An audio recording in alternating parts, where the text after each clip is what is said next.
He was the kind of man who owned every room he walked into. Suits tailored. Voice sharp. Heart, somewhere behind steel walls. To his staff, he was ruthless. To the city, he was untouchable. To himself, he was invincible. Until a boy with no shoes, no family, and no reason to be noticed, opened his mouth in front of a crowd. And what came out? It wasn't noise. It wasn't disrespect. It was truth, the kind no amount of money could silence. And for the first time in years, the man with everything had no words. Have you ever seen someone so full of power, they forgot what it meant to be human? And then, life sent them a mirror in the form of a stranger? If you believe even the smallest voice can carry the heaviest truth, you belong here. Welcome to Mr. Nuel Stories, where pride falls, truth rises, and the least expected always leave the deepest mark. Like this video if you believe no one is too small to make a difference. Comment, truth wins, if you've ever seen a quiet moment shake a powerful person. Subscribe, because tomorrow's story might just echo your own. In the heart of downtown Chicago, where glass towers clawed at heaven and ambition moved faster than heartbeats, there stood a monument to one man's relentless hunger for power. The Voss Tower. 47 floors of gleaming steel and untouchable success. And on the very top floor, behind walls of bulletproof glass, sat Sterling Voss. Sterling wasn't just rich. He wasn't just powerful. He was inevitable. At 48, his face was carved by late nights and hard choices, not laughter, never laughter. His silver hair was always perfectly styled, swept back like a weapon ready for battle. His suits cost more than most people's cars, tailored in Milan by hands that understood perfection. His shoes reflected the world around him, polished to mirror perfection. When Sterling walked into boardrooms, grown men held their breath. When he spoke, stock prices moved. When he decided someone's fate, that decision was final.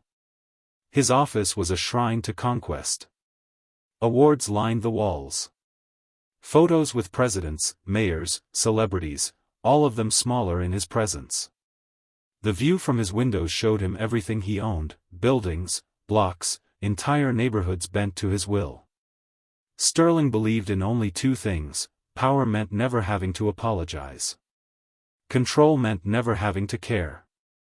He'd built his empire one deal at a time, one competitor crushed at a time, one moral compromise at a time. And he'd never looked back. Never questioned. Never doubted. His phone buzzed constantly, assistants, lawyers, politicians all desperate for his attention. But Sterling filtered the world through one simple question: what's in it for me?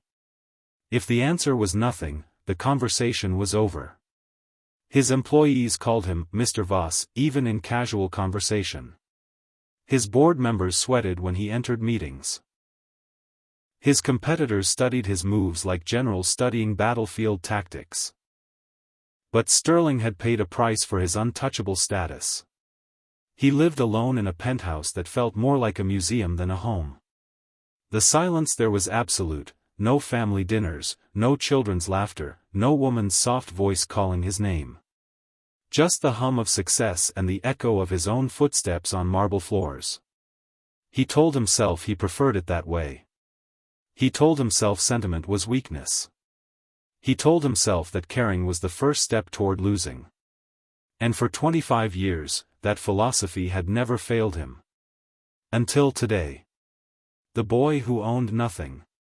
3 miles south of Sterling's Tower, in a part of Chicago where hope went to die, a 12-year-old boy named Micah Chen was learning how to survive another day. Micah's world was measured in different currencies. Not dollars and deals, but meals and safety. Not boardrooms and power lunches, but shelter and warmth. Not conquest, but simple survival. His clothes told his story before he ever opened his mouth. The same threadbare hoodie every day, navy blue once, now faded to the color of old bruises. The sleeves too short for his growing arms, showing wrists that were too thin, bones that spoke of missed meals. His jeans had patches on patches, held together by determination and duct tape. His sneakers had holes in the toes, soles worn so thin he could feel every crack in the sidewalk. His backpack was his treasure chest, also held together with duct tape, stuffed with everything he owned. A water bottle with a dent in the side. 3 books he'd rescued from a dumpster behind the library. A notebook with half the pages torn out, where he sketched the world as he saw it. 2 photographs, one of his mother, one of a father he barely remembered. Micah slept in the back of Murphy's laundromat, a business that had been abandoned for 6 months but still had working heat pipes. He'd fashioned a bed from old towels and newspapers, hidden behind broken washing machines where no one would look.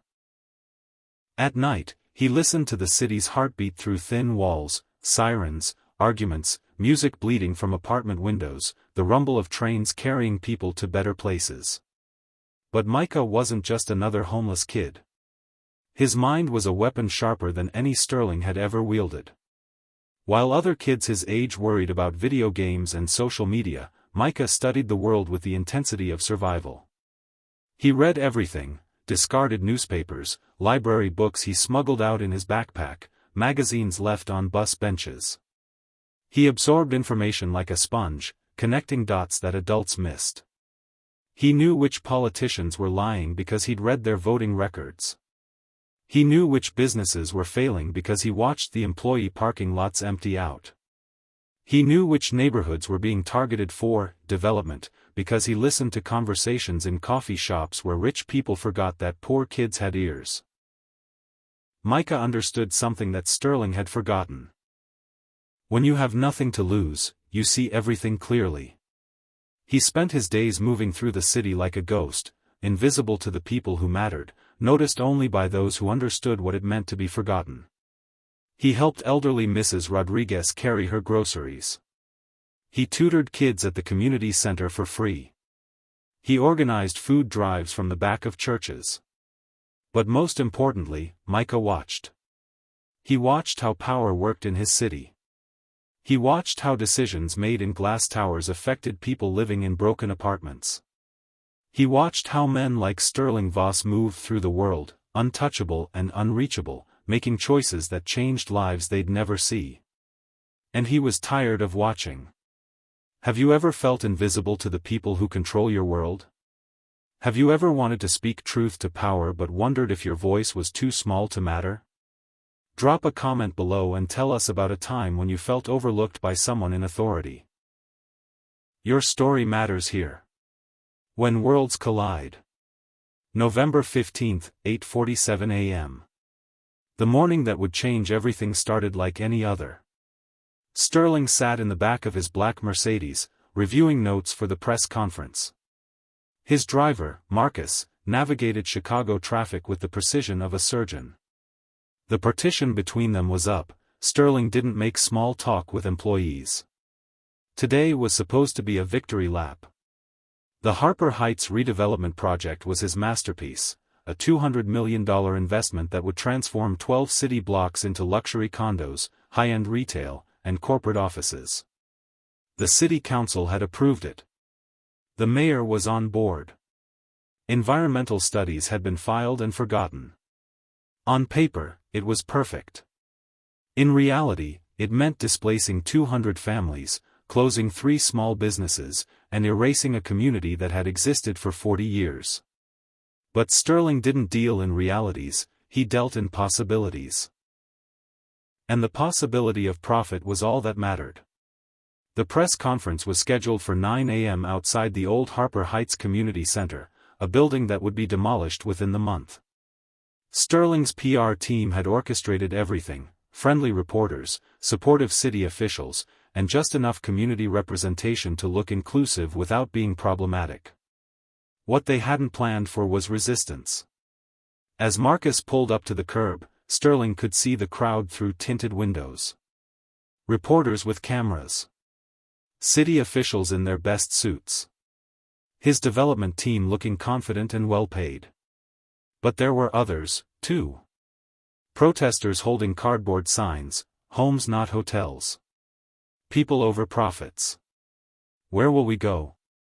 An elderly Latina woman clutching a photograph. A young father holding a toddler. A group of teenagers who should have been in school. Sterling's jaw tightened. His PR team had promised him this would be handled. Sir? Marcus glanced in the rearview mirror. Ready? Sterling straightened his tie, checked his reflection, and stepped out of the car. The crowd turned toward him like sunflowers following light. Cameras flashed. Microphones extended like hands reaching for salvation. Questions flew from every direction. Mr. Voss, what about the displaced families? Is it true you're getting tax breaks while people lose their homes? How do you respond to criticism that this project prioritizes profit over people? Sterling smiled, the same smile he'd perfected in 1,000 boardrooms. Confident. Untouchable. Cold as winter steel. Ladies and gentlemen, he said, his voice cutting through the noise like a blade, I'm here today to talk about progress. About opportunity. About the future we're building together. He moved toward the podium with the confidence of a man who'd never been challenged by anyone who mattered. That's when he nearly tripped over something. Sterling looked down, annoyed, and saw a boy sitting cross-legged on the sidewalk. The kid was sketching in a battered notebook, completely oblivious to the chaos around him. Or at least, pretending to be. Watch where you're going, kid, Sterling snapped, his voice sharp with irritation. Micah looked up. Their eyes met for the first time. Sterling saw a homeless boy, dirty, irrelevant, beneath notice. Micah saw a man who had everything except a soul. I'm not the one who can't see what's right in front of him, Micah said quietly. The crowd nearby heard it. A few people chuckled. Sterling felt heat rise in his chest, not embarrassment, but anger. He wasn't used to disrespect, especially from children. Sterling laughed, cold and dismissive. You got a smart mouth for someone with nothing. Micah shrugged, still holding Sterling's gaze. Maybe that's why I see things you don't. The camera lingers on Sterling, his jaw tight, his carefully polished smile slipping for the first time in years. The crowd has gone quiet, waiting for his response. But instead of words, Sterling feels something he's never allowed before, doubt. And as Micah lowers his notebook and meets his eyes again, Sterling realizes this wasn't just a child's outburst, it was the beginning of something bigger. Because once truth is spoken in public, it cannot be taken back. For a moment, the world seemed to pause.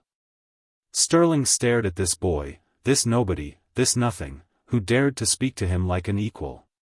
Something flickered in Micah's eyes, something that looked almost like pity. Sterling turned away, dismissing the child with a wave of his hand. But something about that moment lingered. Something about the way the boy had looked at him. Not with fear or awe, but with understanding. And understanding, Sterling realized, was the most dangerous thing of all. What would you have done if you were in Sterling's place? Ignore the boy or face him? Drop your thoughts in the comments below. Don't forget to like this video, subscribe and turn on the notification bell because episode 2 is coming, and trust me, you won't want to miss what happens when Sterling realizes the boy isn't done talking.